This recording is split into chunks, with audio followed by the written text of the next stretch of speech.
What's up, people? Hello and welcome back to the channel. Welcome back to a very special edition of our match reactions. Yes, that's right. We're going to be doing Chelsea after we look at the incredible result that's just finished. Arsenal have defeated Liverpool 3-1 at the Emirates Stadium. What a game. What a roller coaster of emotions. Biggest thing for me is the win, of course. No matter how we had to get it done, we had to get it done no matter what happened. But I thought that in that first half, we definitely controlled the game, definitely controlled the ball. After we scored, though, like we came out with the intensity. We matched the fact that we knew they were going to come out super strong. And so we matched that intensity and outdid them, I thought, with that intensity in the beginning. We got the goal. Yeah. 16th, 17th minute. And then backed off. Classic Arsenal. Classic. I mean, and then they took full advantage. It was even for the rest of the half, I thought. But I definitely thought we limited their chances in the first half for sure. But then Jota fucking bullies through. And just like he did versus Chelsea, you have to I don't understand that one. I don't understand that one. And it's an absolute train wreck of a goal to give up at halftime, right before halftime, after you've done so much good work. I mean, my feeling at halftime was like, man, if we just hadn't given up that goal, what an absolute, what a perfect first half. Everything else was right. We matched the energy. Everything looked good. Tactically, we were doing good. We're finally showing. And when I first saw the lineup, I was worried that Jorginho was reverting to human turnstile status.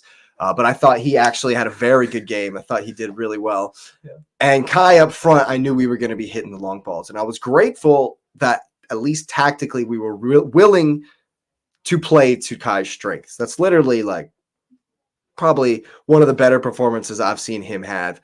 Winning balls in the air, challenging for balls in the air, running things down in the channels, into the corners. So I was actually very happy with Kai's performance today. You have to score better, but we knew that. We'll move on from that. He's never, when he goes through, I was screaming, please, not always got it. Not always going to score. It was please. It's a moment of a miracle, not a given. Oh my God. Case in point, our goal. Yeah. Saka knew. Saka had to know. So he runs with him. Tracks him. I got that rebound because I know it's coming. And we were able to get the lead, but then an absolute debacle. An absolute train wreck. There's no other way to describe it. Saliba thinks Raya's going to get the ball. Raya's there's no telling what he was doing. And so, trickles right in. Ends up with an own goal. Of course it does. Absolute train wreck. And so at halftime, I was worried. I knew Klopp was going to cook something up. Yeah. Some changes. And you heard on the post-match there, Arteta was talking about how he changed it up as well to match. And I thought that Arteta's in-game management was actually matched him today. Yeah, very well today. Matched him today. And that was something we knew was going to be very important. And ended up doing it. Ended up winning the duel. I think it was the intensity factor, really, that kept us in the game. Kept us, on top of them. Maybe Liverpool weren't expecting us to be that intense for so long. They weren't expecting you to stay in their face that long. And that much in their half. They had trouble hitting it back, even in from your defense. They had trouble hitting it long on their end. So that was a big struggle that they had. We made them do it. Yeah. That's what Arsenal's press is designed to do, right? Is to make Alisson have the ball and hit it long. And then pressure him to hit one quick. We pressured Alisson more than he's been pressured all season. And he had an absolute shocker. An absolute gift. Didn't look for like the second goal. Didn't look like the best keeper in the league today. No. At all. Right. An absolute gift of a goal. Yeah, dude. Van Dijk and him have huge miscommunication. You see Van Dijk commit. I couldn't believe it. You see Van Dijk fully commit to Martinelli and expecting Becker to pick up the ball, and he just doesn't. I was so excited. Awesome. How? And then after that. Well, the Trossard sub, I think you hit the nail on the head, too. With Trossard being one of the changes that was brought on, it added that it kept the intensity forward enough to make it positive to where you could pour on the lead that you already had established, and that in-your-face mentality kept, because, it's just fresh legs. They're pretty interchangeable. I think Martinelli has a touch more class. Just speed, I'd say. Yeah. I think Trossard is the best finisher in the side. But yeah, Trossard's goal is clean. It's very well thought. It's hit clean. It's hit early. He puts his head down. No one runs with him. Leaves him on an island. He sees that. So he just puts his head down and drills it. The move that Klopp made in at halftime, or like in the 57. It was like the 53rd when Nunez came on. Was to press even more the right back into the midfield. And so Martinelli was on Konate for the rest of the half. And then Trossard immediately burns him when he comes in. And then Konate's so frustrated. And then Konate gets a red because he got so frustrated. Yeah, and that was the tactical battle that Arteta's won there to isolate the space behind. Just like we were talking about on the preview. And Martinelli definitely, I thought, had a good game. He definitely attacked the space there like we needed him to. And then Trossard comes in, does the exact same thing. And when he's running in to the near post, I'm screaming, who's with him? Who's with him? No one. So he's like, you know what? Never mind. Takes it himself. Gives the whatever this celebration is. The goggles. I love it. I don't know what it is, but hey, man, the owl eyes or something. Looking for the next one. We'll take it. Hey, love Trossard. Definitely comes in. Got to start next game versus West Ham. It's a big goal. What are you going to do? There's a massive goal to cap off the day. I thought that this was one of those games where, yes, we kind of edged the tactical battle, and yes, our press worked out well, and we were able to play through their press at times. Also, we were able to hit it long to Kai at times and win second balls. So, yes, we kind of edged the tactical battle, but the win really comes from the fact that they absolutely wanted it. Yes. They were so hungry. Well, they showed up to play. They played. Oh, yeah. And they knew in both teams it was, I think the substitution for Zenny early as well. Like I thought that was tactically very well put on Arteta's point, because you needed a little bit more intensity with it in their face and trying not to get beat so much on that space in behind. Well, it's the defensive stability he's going for, but and you both played. You knew what each team here knew what they were going to do today, and neither one of you tried to knock each other off your game plan. It was just trying to implement your game plan into the game. It wasn't like, oh, we're just going to take control of this and not allow them to play their game. Right. I was worried when Kivior come in. Yes. He looked shaky at the beginning, but he availed himself well in the end and had a good little cameo. At the end he was winning balls. Could have had one. Yeah, that was in the middle. He was the one in the box. Yeah, he was the one. How is he the one in the box? He should have chested it and took it. What happened to the center back Fox in the box stuff, man? Man, we had it every week. Oh my God, he should have buried it. He should have absolutely buried it. Yeah. I thought Saka was decent. Definitely drawing players, drawing defenders. He took on his man a couple of times. Ben overlapped a couple of times. I thought Ben White was a little bit improved. He's been a little bit better the last couple of games. Still gets way too far away from his winger when he's trying to one-on-one defend. But I thought that you could see they were triple team, sometimes even four guys on Saka. And so he was drawing the man and able to get the ball away. And I thought Odegaard picked it up as he went along. Yeah, he came into this game. He didn't start the game in his form, but he picked up form throughout as the game grew and figured out his role that he needed. He always presses, and you can always say that. He always gives it for the press, and that's a very important part of what we do. And so it's a very important part of our success. But I thought at times today he's got to make better decisions, make quicker decisions. Again, and it's a huge day, and it's only like a minor thing in such a positive, amazing day. He's invited all of that too, because he's such a quality player on his day, and when he shows up and when he is in form, you almost expect, you want and need that to be week in, week out, and you need that to be 90. And it's sometimes, like you said today, he kind of warms up into it and figures out that role and then settles in and then starts playing well, because then he's, again, whatever you want to call it, nerves or just the getting the tact of this game down. The timing and the pace of every game so different. But once he figured it out today, I felt like he really stood up, pressed well, got the ball back in their third. It was, again, staying in their face a lot, which they didn't expect for the majority of this game. They couldn't handle it. And Allison and Van Dijk could not handle it. Nothing. Wonderful result. The title race busted wide open. As Onez says, it's Man City, the winners, the real winners today, sitting pretty, not caring. He's back there texting the chat. Ooh, good result for City. Yeah, City's now it's easy. They don't even have to win anymore. The math, we could draw 4 games and so this guy. So but love the win. Very, very excited about what it does for the season. I'm sure that locker room is absolutely buzzing. Absolutely crazy. Arsenal get the win 3-1 over Liverpool. Speaking of a locker room that's not buzzing, That's not looking great. Not happy. No. I think it might be Poch out. Yeah. There's a lot of stuff going around right now, and I have yet to be on I was a big Potter out early, and I've given Pochettino his time, and these last two performances, it's just a tactical biff on multiple fronts here. And I think I'm finally in the camp, man. Yeah, like Poch out is something we need. I think we need more tactics. These guys deserve better. We paid good money for them. You can see the talent, you can see the quality. It's just the lack of tactical ability that's employed in this game. Like, I think that these players being misplaced and not playing their correct roles. Would you say it's naive? I do, and I think there's a bit of stubbornness there too, because it's wash and repeat. Whether we lose or win, there's no adjustment to be made. The personnel gets adjusted, but the tactics themselves don't, and that's what we're getting beat on. And that's what worries me going forward, is because we are a one-trick pony. Once you figure out how to beat us, that's how every team has beat us, is running down those wings, hitting the back post. No one's going to mark. Well, you could see it today in the Arsenal game, how Georgie and Rice were sitting deeper, and it was kind of a double six. Yeah. If y'all would just do that and give Caicedo Help. someone, when he loses the ball, that he's got a little bit of cover, or someone to play off of, because Connor's having to come so far back, and Enzo's having to come so far back, and no one's around him though when he loses the ball. And he doesn't have that touch in position. He can hold up a little bit, but he doesn't have the footwork. He's not going to dribble past a guy to make the play. Would you switch Enzo and Caicedo? If Enzo had the physicality to hold up. Well, he's supposed to. That's what it's just he gets bullied so much in the prim.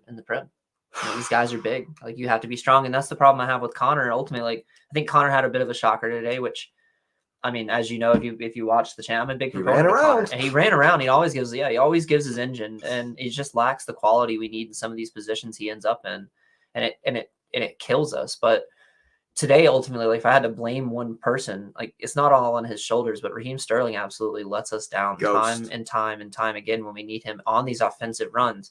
I like to think of the game as positives and negatives, like attributing a positive, negative. Like, defensive can play negative. You end up losing and getting scored on because you're playing too negative.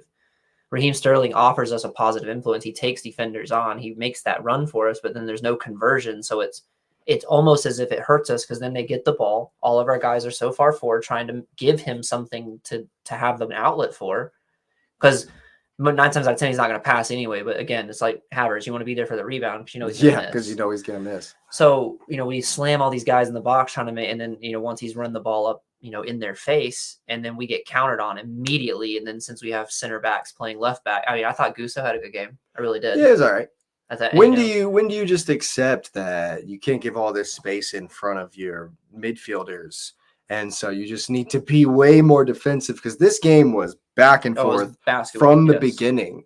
Yeah. And I was like, oh, man, Wolves are going to love that. It's not what we want, right? Especially with their wingers. It's just not what we want coming into our defense. And once you get Silva moving on his feet, like what we worry about with Georgie, once he becomes turning, if you can get him turning, you can find a hole in our defense really quick. But just like Liverpool, the space in behind your left winger, in Liverpool's case, the right. But Chilwell just got hung out to dry so many times. On the give and goes, the 1-2s, he knows. But Pochettino has to know. It's Pedro Neto. Right. It's Pedro Neto. He's coming. Right. He's like, you got to know that. You have to. And that's just the biggest thing. It's so funny that you look at it, and Pochettino is going to use the old added scapegoat at Chelsea. Oh, we're full of injuries, and I don't have my captain's not even on the field. We do play vastly different when James is on the field, but that shouldn't be his be all end all, because like Gusto fills a right back role. Chili's a pure left back, or you can deploy him there, but he's a left mid. Tuchel used him as a left mid. He plays left mid. He's not defensively sound enough to play a true defensive position, because he ends up in the box. He's a provider. He's a supporting cast member. He's not a defensive lockdown. He's not going to be there in the box to finish the goal. He's going to, I think his rate is more like the assist to the assist. Like, okay. Yeah. like pass to assist is like his bread and butter in the team. And it just really irks me, man, because we just get hung out time and time again. If I'm playing Chelsea as the other team, I know the game plan. Like, I know exactly how to attack this squad. Mm-hmm. and they're so young. Like I was glad to see Cole Palmer get a goal for open play. It was cool, calm, collected, took it easy, took it clean. It's about as good as it got. Yeah, and then we just again, we talk about y'all getting this curse a lot when you score early, and it's like, oh, we scored early. We're like, oh, we got this. Well, We're at the punched bridge. immediately. We got punched in the mouth immediately in the 22nd minute. And as soon as they did that back to us, we stuttered so much to where it caused us to lose. I mean, Cunha couldn't hit the broadside of a barn, and somehow he's got a hat trick at the bridge. At the bridge. And that's what makes this sting a little bit more is that, I can stomach losing away from home. I can stomach going to Anfield and getting blammed by a top-tier team. This is mid-table mafia. They just leapfrogged you by 1 point with this win. And we needed this to stay relevant for Europe. And, moving forward, there's not a whole lot of points up for grabs. No. So you still got to play all the big boys as well. I think it is because once you lose the fan, like how willing is the bridge how willing is the Potter syndrome? We watched this. Like the bridge is what point is home field advantage if the bridge is quiet? Yeah, but I mean, you can't just sack him again and have to pay out all that money, and then there's no one to bring in. It's a dire situation. That's what I'm saying is and that's why I don't understand the current ownership. To me, you have to get these fans endeared into your ownership. You can't just bring in a bunch of new without having any ties. There's nothing tying us to the DNA of our club. So it's there's a new owner, there's a new kids on the block, there's new jerseys going out. There's no hero to love. There's no beloved figure and icon that kind of unifies all of this fans together. So that's why someone like Mal does make sense to me. If you're going to sack, which I would sack Pochettino, because you have to have this unifying moment where you're understanding from ownership to fans. Hey, I hear you. I understand you. I'm part of this club as well. Mm-hmm. Bring in a little, even if it doesn't work, which I understand that's what Lampard did. It was a pacification of, hey, we're in a bad spot. We're not going to, no one's going to sacrifice or crucify Lampard, no matter how bad he does. But you kind of get that win-win situation with Mal too. If you bring in Mal and we still end up in 10th, then fine. But the fans are going to get so hyped the fact that Mal's back. There's no way you finish 10th if Mal's there. You'll stop giving goals. You'll stop giving these crazy counterattack goals because that's all it was. It was just there was so much space every time. And they knew to attack behind Chile. Yep. Disasi is a good defender, but it wasn't even him most of the time. It was Silva most of the time today. And he, like you say, man, just when he got double teamed, he's just in no man's land and he doesn't have the speed anymore. He can't make up ground to figure up one, right? So if he gets caught between two minds, even for a second, it's wild that Chile still plays. Yes, Chile still because he's not a defender. No, I mean he didn't defend at all today. You have to play. I mean you have to understand what Tuchel did too. Tuchel played them so far forward where they weren't defensive responsible. They were purely midfielders between James and Chile. They didn't have a whole lot of defensive track back responsibility because they weren't pure wing backs. Plus you had Marcus Alonso behind him. Right. To play somebody who could actually play that kind of left-sided role. I don't think Badiashile nor Colwell really kind of understand it. Yeah. Right. And that's how you get beaten. It's really easy to do so when your wingers are that fast or creative like Neto.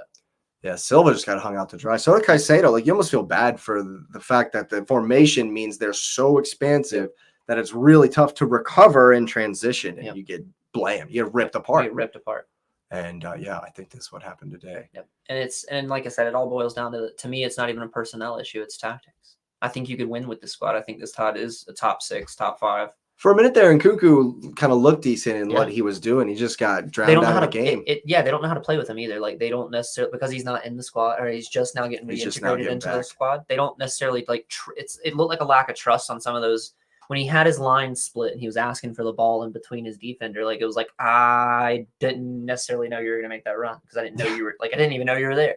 Yeah, man. So last thought, is Poch going to get fired? Do you want him out? Yeah, do you think he's going anywhere? No, unless he truly loses. I don't think he's lost a lot. He's lost a lot of the fans' hope and endearment to him. If he loses more of that, it gets more detrimental, but it hasn't lost enough now to where, the bridge is chanting Roman and the bridge wants Mao and we hear it live in the game, or you can go back and watch, fan videos being sent in.